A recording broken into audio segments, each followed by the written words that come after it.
And once again, like I said at the beginning of last period, it's all notes from both your, all notes from all three sources. So you need to have, at minimum,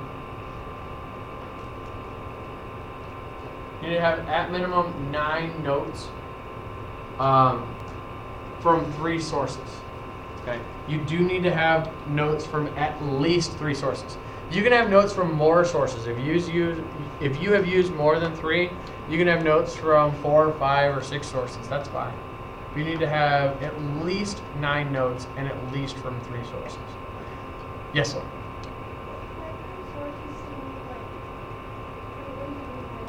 A book, 2 websites, a book, a database article, and a website, 3 books.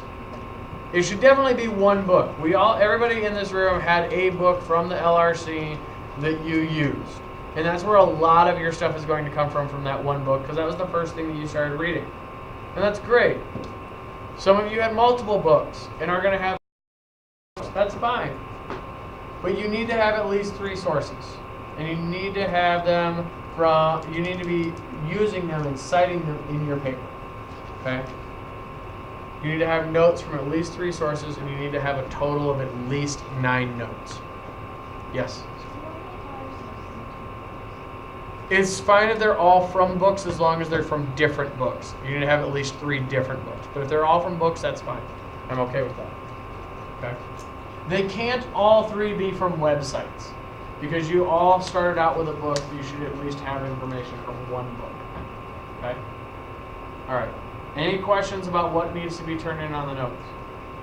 All right. On Wednesday evening, I'm going to go through the files and look at all the files and make sure that you guys have the 9 notes in there, and then I'm going to check to see that they're coming from different sources. Okay? And then I'll be giving you points based on that, whether or not you have the proper amount of notes, whether they're coming from the right amount of sources. Yes? Do we have Wednesday too? That's why I'm going over it Wednesday evenings, because you will have Wednesday to finish working on notes. Both periods. Both periods tomorrow, both periods Wednesday. After that, you're done. Now, those of you who are done with notes, you're probably sitting there going, well, what do I do next? The next thing that you're going to do is you're going to start outlining. And so we're going to talk about outlining today, so that you guys are ready to do it. This is information that'd probably be a good idea to write down.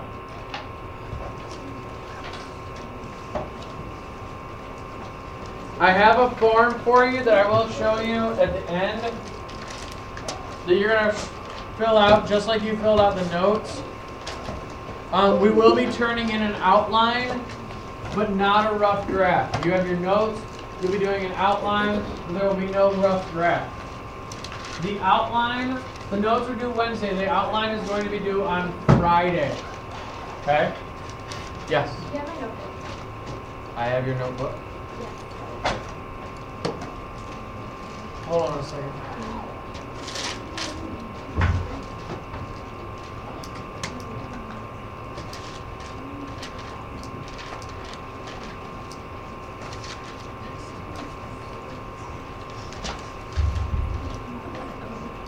I will put this PowerPoint will be available, but you might want to write down some of the things we're talking about, just because of the fact that not everything is going to be on the PowerPoint. All right. Yes. Oh, it's on the table right there. Okay. So outline.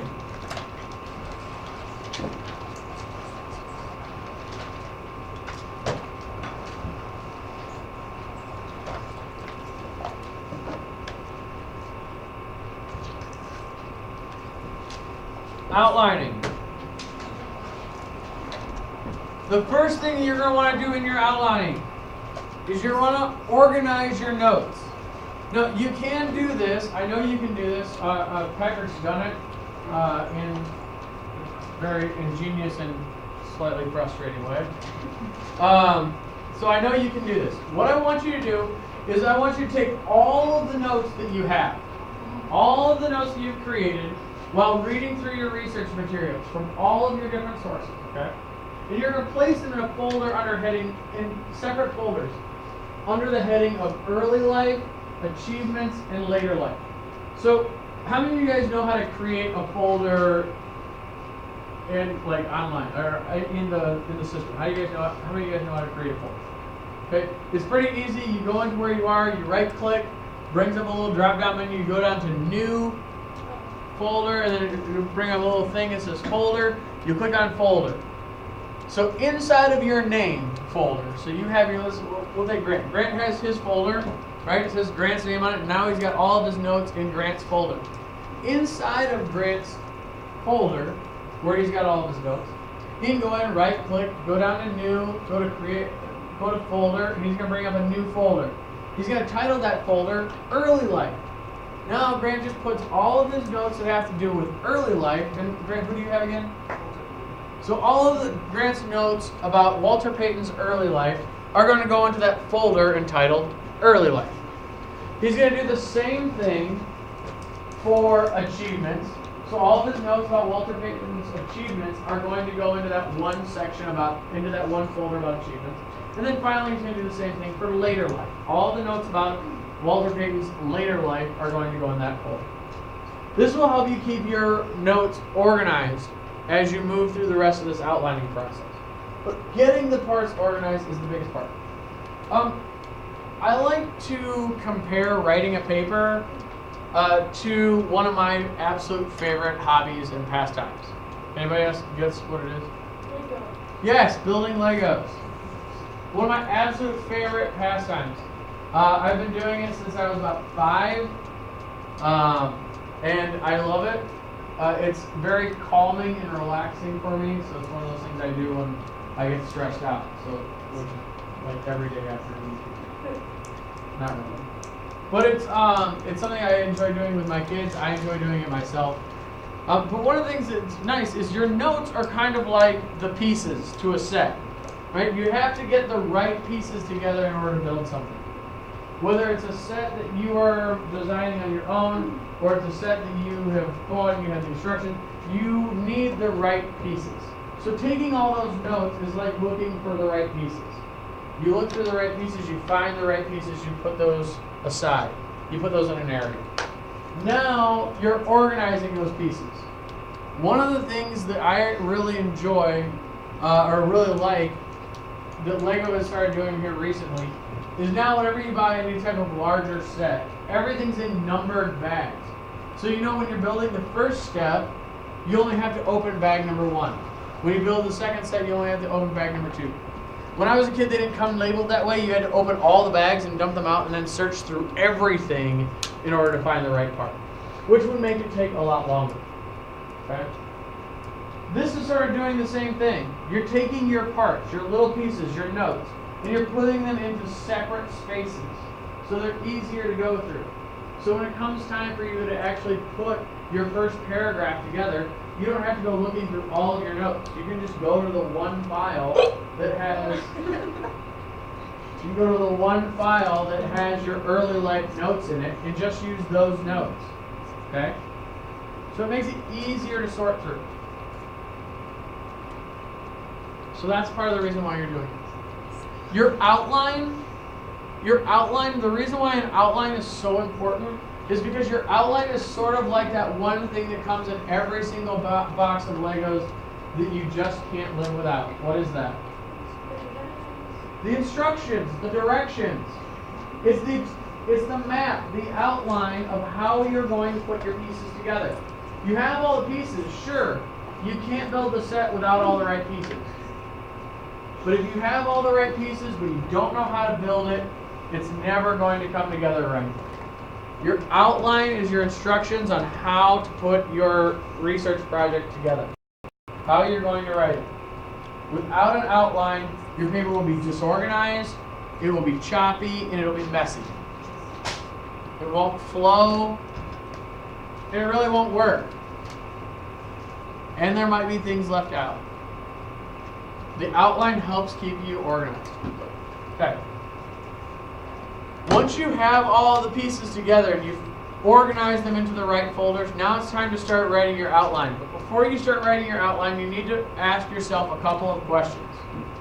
The first one, you want to look at all three of your main topics and you want to ask yourself this question. What do you want to say about blank's early life? Remember when we first started doing this, we talked a little bit about Napoleon Bonaparte, and we used this one book here as sort of as our first piece of reference, right? And so we wanted to talk about Napoleon Bonaparte. So now that I've done all my research, let's say I've read this entire book and 2 others like it, and I've made all my research notes. I have all my notes cataloged, they're all in the right order. Now I want to start writing my paper. The first section that I want to start off with is early life. Well, what do I want to say about his early life? What do I want to say about Napoleon Bonaparte's early life? What's the point that I want to make? Yes, this is a biography paper that you're writing where you're going to include lots of facts about a person, but I do want a little bit of your own thought. I want you to put your own thoughts and opinions into this. So if you remember that first fact that we talked about when we first talked about Napoleon Bonaparte, was that by age 9, his mother and an older brother had died, and he was moving away with his uncle, his father, and his other brother. So based solely on that information, what's something that I would want to say about Napoleon's early life? If at age 9 he's had a brother died, his mother's died, and he's moving far away. Emily? He hasn't had a very easy life. So maybe that's the first thing that I want to say about his early life. Napoleon Bonaparte did not have a very easy childhood. In fact, it was rather rough. That's the first thing that I want to say. Now, I need to start looking at my information that I have, start looking at the research notes, and find the different pieces of research that back that up. Now, finding out that Napoleon had a dog named Peppercorn, does that back up the fact that he had a rather rough life? No. So do I want to include that? Not necessarily. The fact that he was born in southern France and then later moved, does that necessarily support the fact that he had a rough life? A little bit. Him moving when he was young does, kind of. So I might want to include that, but there might be better information to include instead. So you want to look over your notes, find out what's really important to include. Once you've done that, you need to decide a way of distinguishing these notes from others. So one of the things that you can do in Word, actually, is there's a little highlight option. And you can click on it, and you can take a little highlighter marker type thing and just highlight only certain notes. So let's say the note that you have, or the sheet that you have from early life in your text, from your book, has, I don't know, 20 bullet points in it. But maybe all 20 of those don't support your belief that Napoleon Bonaparte had a really rough childhood. You want to only highlight the ones that do, so that you can more easily reference them later. Okay? I put a note here on the bottom. Remember that you need to use at least 3 sources in your paper, so make sure your notes come from different sources. So in talking about how rough his early life was, you don't want to only cite your book. Cite your online articles, your websites, your journals, the different things, your other books. Make sure you're citing your different sources all the time. You need to have at least 3 sources in your work cited. And you cannot include a source in your work cited if you don't actually cite it in your work. That's where we get the name work cited. It has to show up in your research paper in order for you to include it in your work cited. So all the work that you've done to find multiple sources, if you don't use them in your writing, that work was pointless, and you could have spent your time playing Frogger. A really old video game. Yes, Mel? How would you like cite your sources in your work? We'll get to citing sources in the actual paper next week. we're going to talk when we start writing paper. We'll get on how to cite sources and stuff like that next week. Right now, we're just working on the outline.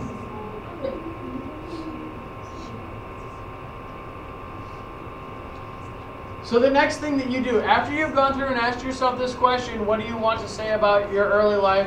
You've gotten the research topics that go with it, or the research points that go with it. The next thing that you want to do is you want to start putting your thoughts and research in order. You want to make sure that you do that for each one of those steps, and then you're going to want to start putting things in order. For each main paragraph of your research paper, make a statement. That's the statement. We said, what do you want to say about their early life? That's the statement you're going to make.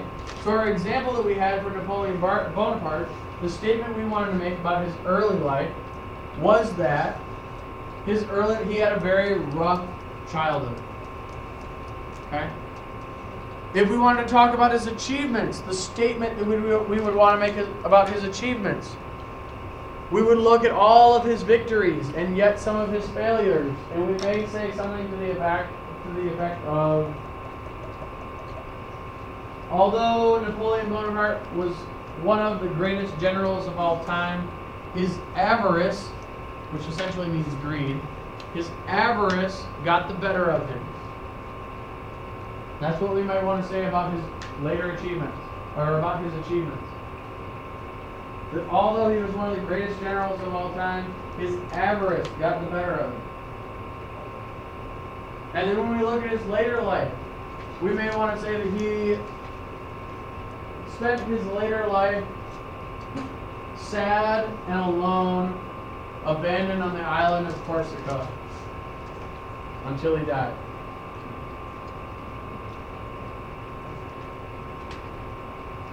You want to make sure you go over your notes and find the different pieces of research that back those things up.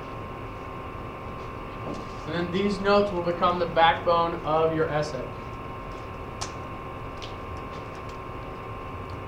Your research is the backbone of your essay. How you organize them is the skeletal structure. How you put them together is the instructions of how you're going to put your paper together. Alright, we're going to move on. No, it's fine. Oh. Nope. Okay, I started this. I didn't finish it. I actually did finish it, and apparently when I closed out the last one, so my bad. Okay, but we can still do this. It still works. Introduction. This is how you're going to write your outline. If you haven't seen it already, actually, you know what? Let's just go straight to the outline. Is that all the writing that I do? Probably. Alright. Let's go straight to the outline so you guys can take a look at this.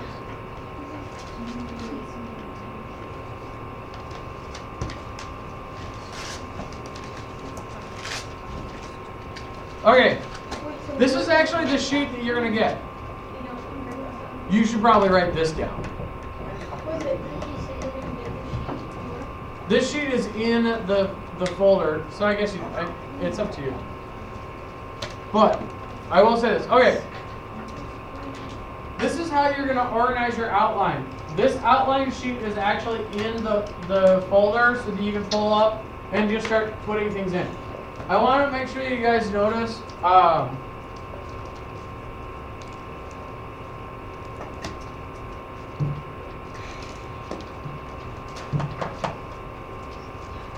if you notice,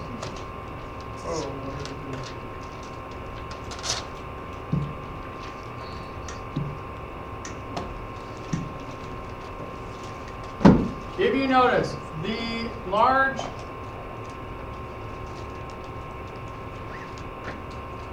these large Roman numeral sections, introduction, this is just a heading to make sure you know which paragraph you're writing in.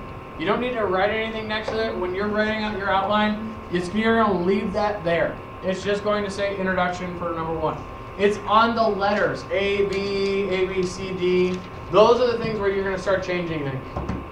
So here, for attention getter, whatever your attention getter is going to be, that's where you're going to fill that in. Okay? Where's a good place to find attention getters from your research? We talked about it when we were asking questions, looking for different questions. Brandon? Interesting facts. Interesting facts, fun facts, something different that you may not necessarily use in your paper, but you think is interesting. It should probably tie to whatever your point is, but it may not be. It may be something that doesn't necessarily fit anywhere else in your paper.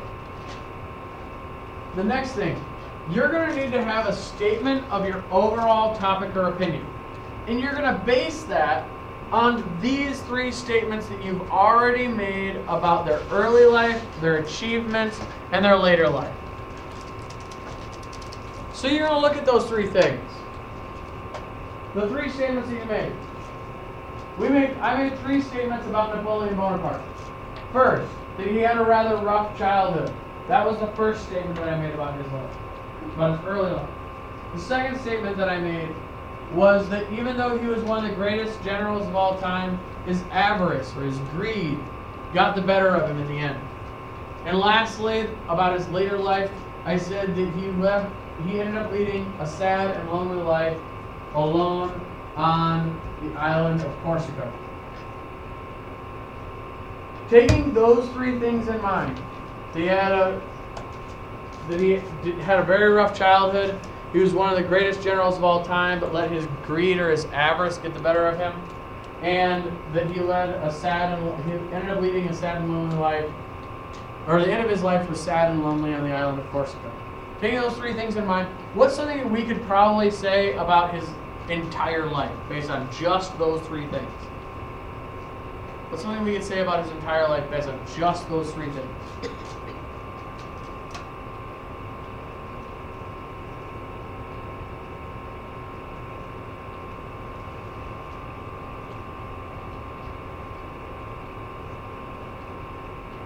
Jessica, what do you think? What's something you can say about Napoleon's life based on just those three things that I said? That he had a rough childhood, he was a great general, but his greed got the better of him, and he had a sad and lonely later life. All alone on the island of Corsica. What do you think is something you could say about him based on just those three things? I don't know.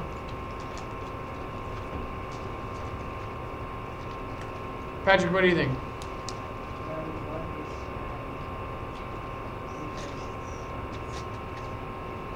It didn't suck the entire time. For a long period of time, he was emperor. He was a great general. The middle didn't suck, but the rest of it. So your overall statement would be the middle of Napoleon's life was good, but the rest of it sucked. Yes. How about we put that in a little bit better terms? I mean, it sums it up pretty well, but how can we put that in a little bit better? How do we state that a little bit better, Brenna?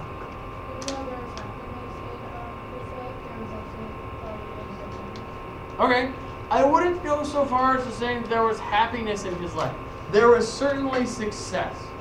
I think if I was going to sum up those 3 points and make one big statement about Napoleon's life, it would be something of, although one of the most successful generals of all time, Napoleon's life was rather sad and lonely. So you're going to want to look at your person, whoever your person is, and you're going to want to be able to sum up their entire life based on the 3 statements you came up with earlier here into one statement, one sentence. How many of you guys think you could sum up that person's entire life into one sentence? You could sum up your entire person's life in one sentence. That's what you need to do here. You have your attention getter, and then you're going to come here, your statement of overall topic and opinion. You are summing up that person's entire life in one statement. Okay? Which is going to cause you to you're going to need to make a judgment call on certain things. It's going to require your opinion. So that's where the rest of this comes in. That's where the rest of this essay comes in. So the next thing you're going to do, you're going to move into your early life.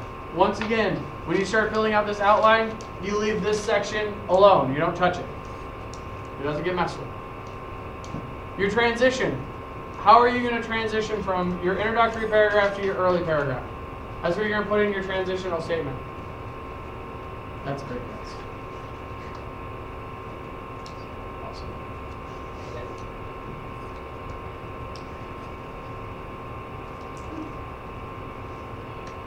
You need to come up with your first statement of why this up here is true. Remember, you're always relating to back up here what your statement up here was. What's your first statement about their early life? What's your first major statement about their early life? Like we said, when we were talking about Napoleon, our first statement was that he had a rather rough childhood. You're going to start out by saying that. Napoleon Bonaparte had a rather rough childhood. That's where you're going to start that paragraph out with. And then you're going to give examples. Now this says an example or a quote. I want everybody paying attention on this. This right here says an example or quote. I do not want one example. You need to have multiple examples and quotes. You used multiple resources and have done tons of research to fill into this paragraph. You need to have more than just one example or quote. I'm actually going to go back and change this on the Word document. So this is where you're going to put your examples or your quotes that back up the things that show that Napoleon had a rough childhood. So this is where I would insert the quote right from this book. I would insert the quote right from this book that says that his mother had died and his older brother had died and he was moving to someplace new before the age of 9. That's why you put all of those notes in. That's why you directly quoted the text and all those sections of your textbook. You're going to take that right out. And then I might have another book. I've got another book on Napoleon. So this one says that about his mother dying when he was 9 and his brother dying when he was 9. I can pull out this textbook about the end of the old order. This is also about Napoleon. And I can talk about in here about how once he did move into his new home, that his relationship with his father wasn't very good and he often was the victim of abuse. I talked about that in here. That ties into the fact that he had a rough childhood. And now I've cited 2 sources and made my argument very strong. So you want to put in multiple sources here, multiple quotes. Yes, Laura.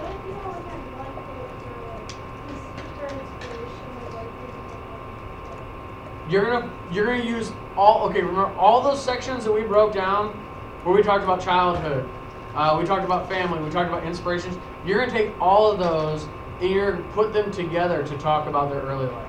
So you're gonna go through all of those to find out the section, to find out this statement about early life, and then to back it up. Okay. So use all those, who their inspirations were, who their family was, where they lived, where they were born. All those things come together in here. You're going to use that direct information here. The next thing that you need to do is you need to explain how these direct quotes prove what you're saying is true.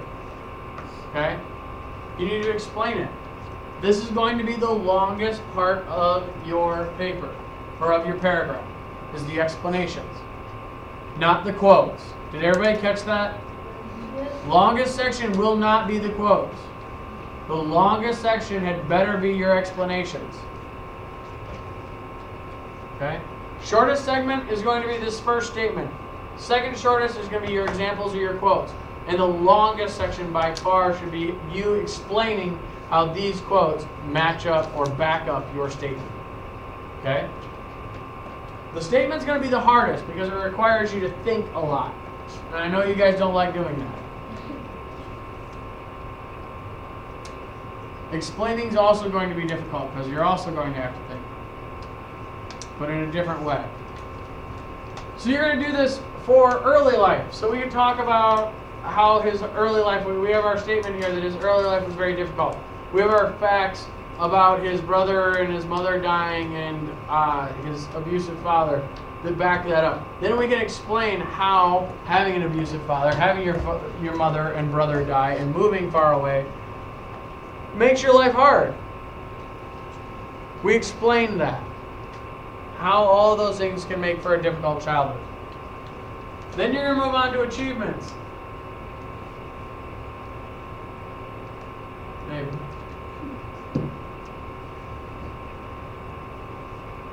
You're going to move on to achievements. You're going to do the exact same thing. You're going to have a transition. And then you're going to have a statement about their achievements. My statement I came up with for Napoleon was that even though, my statement about his achievements was that he was one of the greatest generals of all time, but his avarice or his greed got in the way, or did him in eventually. That's what you're going to want to say. Come up with something about their achievements. What's one statement you can make to cover all of their achievements? And then you want to start doing the same thing you were doing before. You want to start providing examples, multiple quotes from your text that explain or back up your statement. So I can refer to my research. I can go back to my research. I want to talk about how Napoleon was the greatest general. Then I want to talk about how he was one of the greatest generals of all time, but his avarice eventually did him in. So I could talk about how his victories over Prussia, over parts of Greece, over in France, over conquering Egypt, and the spread of the French Empire under Napoleon. And how all of that was led by him and all his ideas. We talk about his successes, but then I also want to talk about his failures and how his failures in trying to invade and conquer Russia, and the fact that he wasn't able to get very far and was stopped mostly not because of the strong Russian army, but because of the strong Russian winter. And you want to talk about that.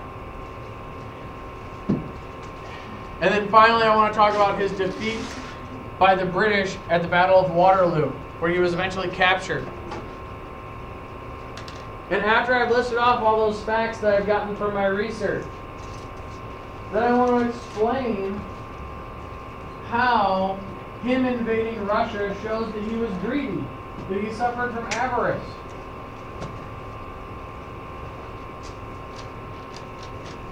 It showed that he wanted to conquer everything, whether he needed to or not. He didn't need to conquer Russia, he just wanted to. And so he tried. And he extended his army too far. They got sick, they ran low on food, they died, they suffered, he lost. And he had to retreat. And that left his army unequipped, unprepared to go against the British at Waterloo. Right, Brandon? His greed eventually did him in. So I'm going to explain those. Finally, you're going to move on to his later life. Your person's later life. You're going to make a statement about their later life. My statement about Napoleon is that he spent the rest of his life sad and alone, abandoned on the island of Corsica. Napoleon, after he lost the Battle of Waterloo, was captured and then banished from France. No longer allowed to live in France, where he grew up, where he lived, where he built a giant empire. He was banished to the island of Corsica, where he was forced to live alone. Instead of being put into a prison, they didn't want to put him into a prison. They feared that people would break him out of prison and he would come to reign again. So they sent him to an island where he was left all alone. He was a massive... Why is everybody packing up? We're not done yet. The bell hasn't even gotten close to ringing.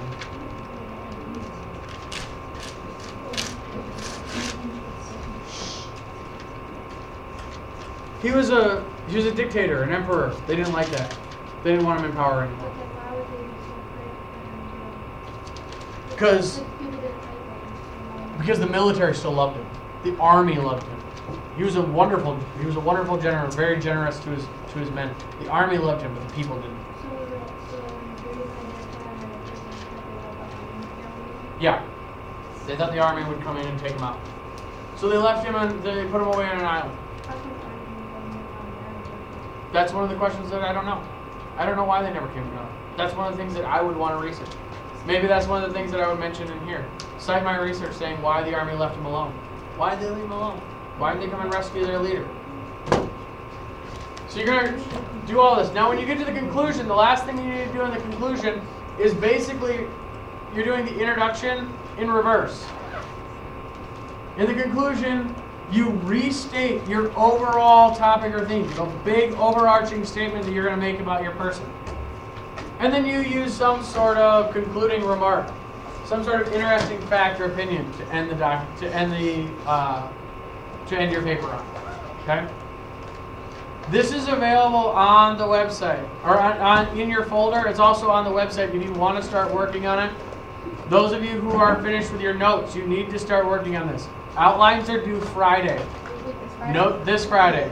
Notes are due on Wednesday.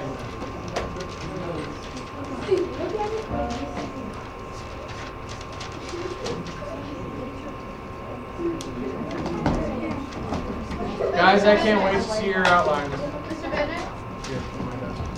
Because I think I've seen like the Napoleon Dynamite. Is that like Napoleon Bonaparte. them too? What? Do they? No. Dang it.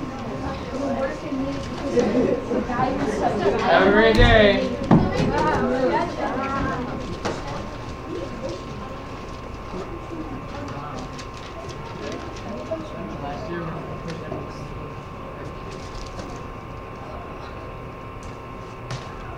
Oh my god, all my papers just came out later. Sorry about that.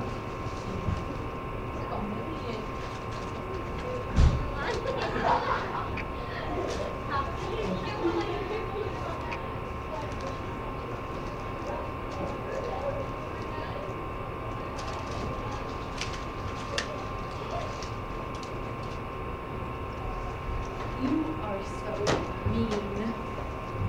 Why am I mean? I'm telling you about that. Have a nice day, all ya.